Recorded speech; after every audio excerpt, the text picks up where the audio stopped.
လုံးမင်္ဂလာပါခင်ဗျ။ I'm Game ကပြန်လည်ကြိုဆိုလိုက်ပါတယ်။ကျွန်တော်ဒီနေ့ video လေးမှာဆိုရင်တော့ကျွန်တော်ဒီ Photoshop အသုံးပြုတဲ့သူတွေအနေနဲ့ပေါ့နော်။ကျွန်တော်ဒီ Photoshop designer ဆိုရင်တော့ဒါကိုဒီ software ကိုကျွန်တော်မဖြစ်မနေအသုံးပြုသင့်တယ်ပေါ့နော်။သုံးလည်းပြုသင့်တယ်၊သိလည်းသိထားသင့်တယ်ပေါ့နော်။အဲ့ဒါဘာလဲဆိုရင်ကျွန်တော် Photoshop plugin software တစ်ခုဖြစ်တဲ့ EyeCandy ပေါ့နော်။ EyeCandy 7ကိုကျွန်တော်ဒီနေ့မှာဘယ်လို install တင်ရမလဲပြီးတော့ဘယ်လိုအသုံးပြုရလဲဆိုတော့ကျွန်တော်ဒီနေ့ video လေးမှာအမြောက်ပြီးတော့ကျင်ပါတယ်။ Okay ဒီ software တင်ထားမယ်ဆိုရင်မိတ်ဆွေ design ဒီ gold ဆွေအောင် design တွေလုပ်တဲ့အခါမှာဆိုရင်လည်းလုံးဝအသုံးဝင်နေပေါ့နော်။ Okay အဲ့တော့ ဒီနေ့ video လေးကမိတ်ဆွေ Photoshop designer တွေအတွက်အကျိုးရှိမယ်လို့ထင်ပါတယ်။အဲ့တော့ video လေးကိုဆုံးအောင်ကြည့်ပြီးကျွန်တော်ဘက်ကအကြံပြုလိုပါတယ်။ Okay အဲ့တော့ဒီ software ကျွန်တော်မတင်ခင်မှာမိတ်ဆွေတို့ရဲ့ Windows Defender ကိုကျွန်တော်ပိတ်ဖို့လိုအပ်တယ်ပေါ့နော်။ဒီ software ကကျွန်တော်repair version ဖြစ်တဲ့အတွက်ကျွန်တော်ပိတ်ဖို့လိုအပ်တယ်ပေါ့နော်။ Okay ကျွန်တော် real application မှာကျွန်တော်ပိတ်ထားလိုက်မယ်ပေါ့နော်။ Okay ပိတ်ပြီးတော့ close လုပ်မယ်ပြီးတော့ကျွန်တော်ပိတ်ထားတဲ့ file ကို down လိုက်ပေါ့နော်။ Okay down ပြီးပြီဆိုရင်ကျွန်တော်ဘယ်သွားမလဲဆိုရင်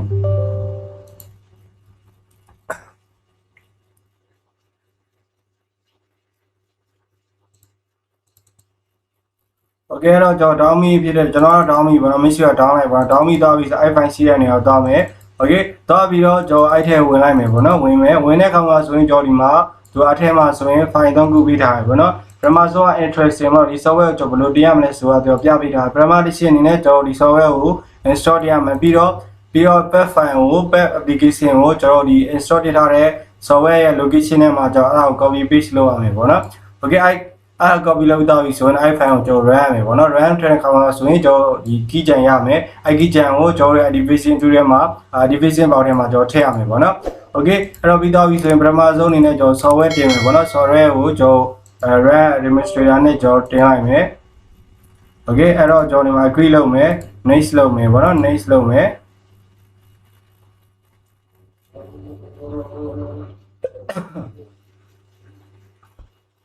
Okay အဲ့ဆိုရင် finish ပြီးသွားပြီပေါ့နော်ပြီးသွားပြီဆိုရင်တော့ကျွန်တော်ဘယ်လိုသွားမလဲဆိုရင်ဒီ paste and key jam file ကိုကျွန်တော် copy ကူးမယ်ပေါ့နော် copy ကူးပြီးတော့သူရဲ့ကျွန်တော်ဒီ software data ရဲ့ location စီကိုသွားမယ်ပေါ့နော်အဲ့တော့ make sure program file ဘယ်ထဲမှာတင်ထားလဲဆိုရင်ကျွန်တော် alliance skin ဆိုပေါ်လိုက်လိမ့်မယ်အဲ့ထဲမှာဆိုရင် EyeCandy 7ပေါ့နော် Okay အဲ့တော့ကျွန်တော်ဒီထဲမှာအဲ့ဒါကိုကျွန်တော် paste လုပ်လိုက်မယ်အဲ့တော့ continue ဆိုပြီးကျွန်တော် paste လုပ်လိုက်မယ်အဲ့ဒါဆိုဒီထဲမှာရောက်သွားပြီOkay အဲ့တော့ဒီ paste and key jam file ကိုဒီထဲမှာရောက်သွားပြီဆိုရင်တော့ကျွန်တော် iFile ကိုကျွန်တော် run ဖို့လိုအပ်တယ်ပေါ့နော်အဲ့တော့ကျွန်တော် run လိုက်မယ်ပေါ့နော် Okay yes ဆိုပြီးတော့ run လိုက်မယ် Okay အဲ့လို run လိုက်တဲ့အခါမှာဆိုဒီလိုပေါ့ဘောက်ကျလာပြီဆိုရင်ကျွန်တော် paste ဆိုတာနှိပ်ရမယ်ပေါ့နော် Okay paste ဆိုတာနှိပ်တဲ့အခါမှာ alliance skin blank key jam ဆိုပေါ်လာတယ်အဲ့မှာဆိုရင်ကျွန်တော်ဒီဟာကိုကျွန်တော် generate လုပ်ရမယ်ပေါ့နော် generate လုပ်ပြီးတော့ကျွန်တော်အဲ့ဟာကိုကျွန်တော် copy ကူးလိုက်မယ် control C ပြီးတော့ copy ကူးလိုက်မယ်ခုပြီးတော့ကျွန်တော် alliance skin ဆိုရင် 64 bit ဆိုတာကိုကျွန်တော်အဲ့ဒါကိုဖွင့်ရမယ်ပေါ့နော်ဖွင့်ပြီးတော့ကျွန်တော် activate ကိုနှိပ်မယ်ပြီးတော့ဆွမ်းနာ generate လုပ်ထားတဲ့ copy ကိုကျွန်တော် file ကို OD license code ကို paste လုပ်လိုက် paste လုပ်ပြီးတော့ကျွန်တော် next ကိုလုပ်မယ် next ကိုလုပ်ပြီးတော့ဒီကျွန်တော်ဒီမှာ installation ID ဆိုတာကျွန်တော်ဒီမှာရှိရပါတော့ကျွန်တော် email invitation ကိုကျွန်တော်ယူရမယ်လို့ကျွန်တော်ပြပေးထားရပါတော့အဲ့တော့ကျွန်တော်ဒီမှာနံပါတ်2နေရာမှာ installation ID ဆိုတော့ကျွန်တော် copy ကူးလိုက်မယ် copy ကူးပြီးတော့ကျွန်တော်ဒီမှာတော့လာထည့်မယ်ပေါ့နော်ကျွန်တော်ဒီမှာ installation code ဆိုပြီးတော့ကျွန်တော်လာထည့်မယ်ပေါ့နော်ဒီမှာ Okay အဲ့လို code ထည့်ပြီးသွားပြီဆိုရင်တော့ကျွန်တော်ဒီဘက်ကIt's not to the revision via me and copy you are trying to do kitchen and activate the channel. Activate the channel, activate install copy you are install and the kitchen activate with the channel and the activation code.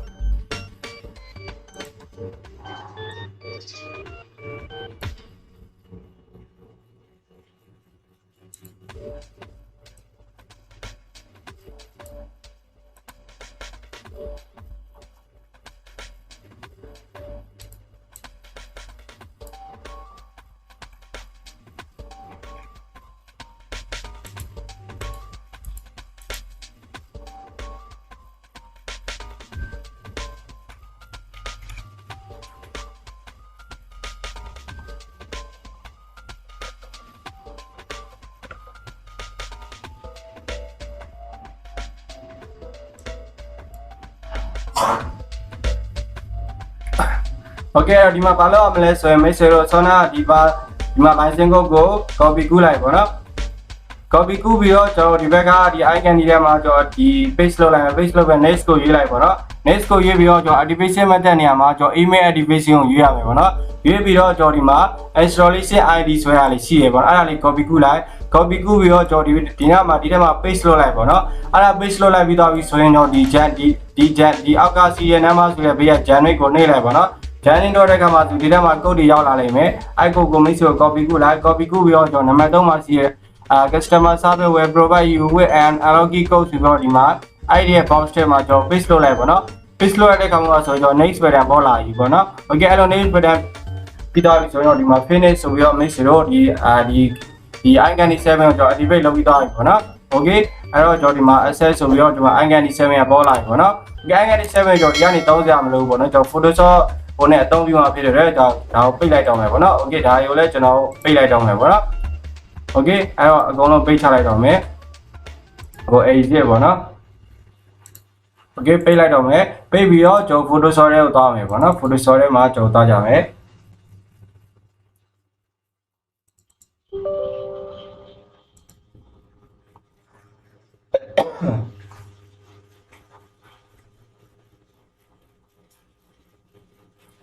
okay Photoshop ထဲမှာသူကဘယ်လိုသုံးရလဲဆိုရင်ကျွန်တော်ဒီမှာ filter နေရာမှာကျွန်တော် align skin ဆိုပြီးတော့ plugin ပေါ်လာလိမ့်မယ်အဲ့တော့ကျွန်တော် file new ခေါ်လိုက်မယ်ပေါ့နော် file new နဲ့ကျွန်တော် A4 ထဲပဲခေါ်လိုက်မယ်ကျွန်တော် A4 ထဲမှာဆိုရင်ကျွန်တော်ဥပမာအနေနဲ့စာရေးလိုက်မယ်ပေါ့နော် okay စာကျွန်တော်ဗာရေးထားအောင်ဆိုတော့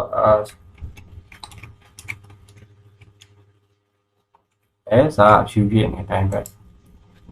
အဲ့တော့စာကိုကျွန်တော်အဖြူပြောင်းလိုက်ဟိုပြောင်းလိုက်ဝင်ပေါ့နော်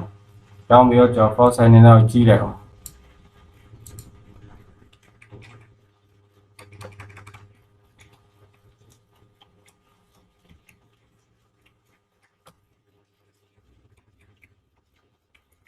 စေတောင်းဆိုပြီးတော့ကျွန်တော်စာလေးရိုက်လိုက်မယ်ပေါ့နော်ဥပမာအနေနဲ့ကျွန်တော်စာရိုက်မယ် okay ဒီစာကိုကျွန်တော်ပြောင်းမယ်ပေါ့နော်စေအောင်ပြောင်းမယ်အဲ့တော့စေအောင်ပြောင်းမှဖြစ်တဲ့အတွက်ကျွန်တော်ပုံမှန်ဆိုရင်ကျွန်တော်ဒီဘက်က Photoshop တွေက blending option နဲ့ကျွန်တော်ပြောင်းတာပေါ့နော်အဲ့တော့စေအောင်ပြောင်းမှဖြစ်ပဲကျွန်တော်အောက်ခံကိုကျွန်တော်အမဲအောင်နေအရင်ပြောင်းလိုက်မှာပေါ့နော် order space အမဲအောင်ပြောင်းမယ်ပြီးတော့ဒီစာကိုကျွန်တော်စေအောင်နဲ့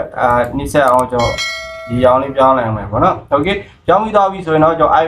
EyeCandy effect ကိုကျွန်တော်စသုံးကြမယ်ပေါ့နော်သုံးလိုက်မယ်ဆိုရင်ဒီကကျွန်တော်ဒီအပြင်မှာဒီ restore လုပ်တယ်လို့မျိုး layer test layer ပျောက်သွားမှာပေါ့နော်အဲ့တော့ make sure တို့ဒီ test layer ကိုဥပမာအနေနဲ့ duplicate လုပ်ထားရင်လုပ်ထားအောင်ပေါ့နော် okay အဲ့တော့အဲ့လိုလုပ်ထားပြီဆိုရင်ကျွန်တော်ဒီ copy layer ကိုကျွန်တော် effect ထည့်မယ်ပေါ့နော်အဲ့တော့ filter တွေကနေပြီးတော့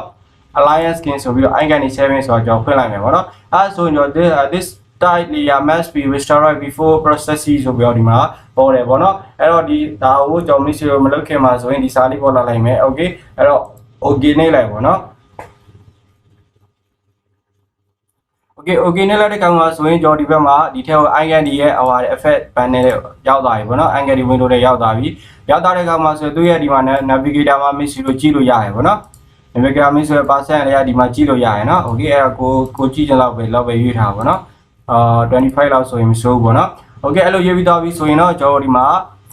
break wall ဆိုတာရှိရဒီထဲမှာကျွန်တော် effect တွေရှိရ texture တွေရှိရပေါ့နော် mix ဆို texture သုံးညင်လာလား effect တွေသုံးညင်လာလားဆိုတော့ mix ဒီမှာရှိရပေါ့နော် okay အဲ့တော့ကျွန်တော်ကတော့ vivid ဆိုရ mix ဖုန်းကြပေါ့နော်ဖုန်းကြတဲ့ design တွေကိုကျွန်တော်ဒီမှာ vivid လောက်တာပေါ့နော်အဲ့လိုလုပ်ပြီးတော့ mix ဒီထဲမှာသူ့ရဲ့ weight တွေကို mix တို့ကစားလို့ရမယ် okay အဲ့တော့ဒီဟိုအပြင်မှာ blending option နဲ့ဆိုင်ဒီထက်ကပို့ပြီးတော့ဖုန်းကြတွေပါလောက်ရပို့ပြီးတော့အဆင်ပြေရပေါ့နော်ဒါက vivid လောက်တာပေါ့နော်နောက်တစ်ခုကျကျွန်တော်ဒီမှာ cross ဆိုတာကျွန်တော်ဆွေးအောင်ဒီ fan ကြီးကျင်းတဲ့သူဆိုရင်ကျွန်တော်ဆွေးအောင်ဒီမှာ fan တီးလို့ရတယ်ပေါ့နော်ကိုကဘယ်လိုလုပ်ချင်တာလဲဆိုရင်မိတ်ဆွေ idea ပေါ်မူတည်ပြီးတော့ဒီမှာပြောင်းလို့ရတယ်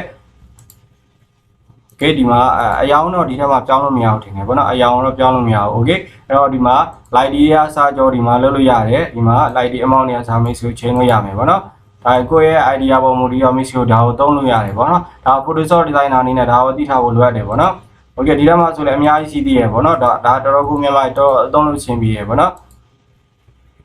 ကျွန်တော်ဒီ V9 ဆိုင်မှာတော့ကျွန်တော်ဒါကိုသုံးခဲ့ရသေးရပေါ့နော်အဲကျွန်တော်မိတ်ဆွေတို့လူသုံး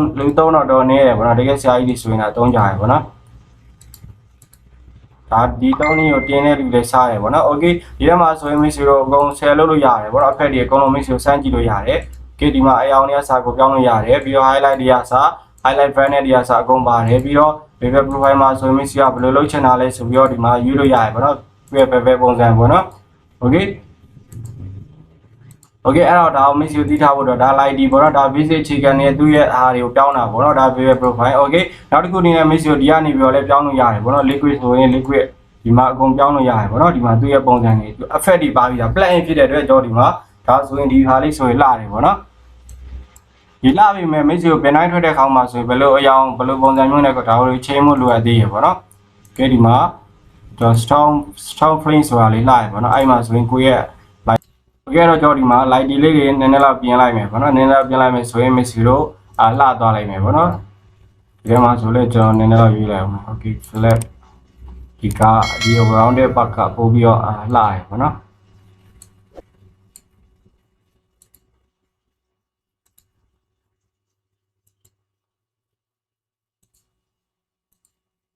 ဒီ flame ကလှတယ်ပေါ့နော်ဒီမှာဒါတွေဝါးကျင်လဲဝါးလို့ရတယ်ပေါ့နော်ကျွန်တော်အောက်မှာ blur ဆိုတာပါတယ်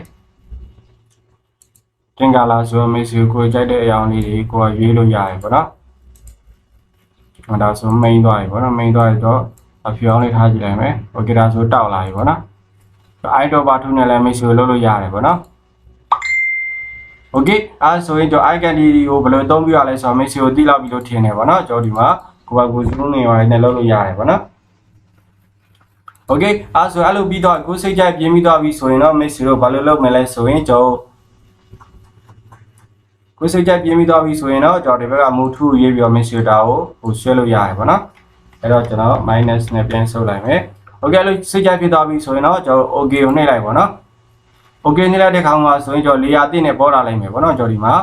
EyeCandy filter EyeCandy service ဆိုပြီးတော့ကျွန်တော်ဒီမှာဒီလိုပုံစံပေါ်လာပြီ okay ဒါဆိုရင်ဒီပုံစံရသွားပြီပေါ့နော်ကျွန်တော်ဒီမှာအဲ့ဒီကနေမှာမိတ်ဆွေကိုစိတ်ကြိုက်ဒီ story ပါထည့်ခြင်းနဲ့ဆိုတော့ဒီဘက်ကနေ blend out ချင်နေမိတ်ဆွေတို့ story ပါထည့်လို့ရတယ်ပေါ့နော်မိတ်ဆွေအပြအောင်လေးကိုချင်နေဆိုရင်ကျွန်တော်ကိုစိတ်ကြိုက်အယောင်လေးနဲ့မိတ်ဆွေကစားလို့ရတယ်ပေါ့နော်အပြအောင်ကမလာဘူးပေါ့နော်ကျွန်တော်အယောင်လေးဒီအယောင်လေးဆိုမစိုးဘူးပေါ့နော် okay အော်ဒီထဲမှာဒီ blending option ဆိုဒီ pepper ဘက်ကစားတာပေါ့နော်ဒါဒီဘက်ကစားတာတိတ်ပြီးတော့မလာဘူးပေါ့နော် okay ဒီ EyeCandy ဖက်တာသုံးမယ်ဆိုရင်မိတ်ဆွေတို့ကောင်းကောင်းမွန်မွန် design လေးကိုရသွားမယ်ပေါ့နော် okay အားကြောင့်မိတ်ဆွေ producer designer အနေနဲ့ဒီ EyeCandy 7ကိုကျွန်တော်မဖြစ်မနေသုံးပြတင်ပါတယ် okay အခုဆိုရင်ကျွန်တော် install တင်နည်းကိုလည်းမိတ်ဆွေတို့ပြောပြလိုက်ပြီပေါ့နော်အဲ့ဒါဆိုရင်မိတ်ဆွေတို့ဒါလေးကိုစမ်းလုပ်ကြည့်ပါလို့ကျွန်တော်ကအကြံပြုလိုပါတယ် okay ဒါဆိုရင် design ဆွဲတဲ့ခေါင်းမှာဆိုလဲပုံပြီးတော့ plugin ဖြစ်တဲ့အတွက်ပုံပြီးတော့မြန်နေပေါ့နော် okay အားဆိုရင်ကျွန်တော်ဒီနေ့သင်ခန်းစာလေးကိုကျွန်တော်ဒီလောက်ပေးကြလိုက်ပါမယ် okay အဲ့တော့ကျွန်တော် channel မှာဒီ video လေးပတ်သက်တာတင်ပြပါဖြစ်လို့ကျွန်တော် YouTube channel ကို subscribe လုပ်ပေးခဲ့ပါလို့ကျွန်တော်ကအကြံပြုလိုပါတယ်အားလုံးကျေးဇူးထူးတင်ပါတယ်ခင်ဗျာ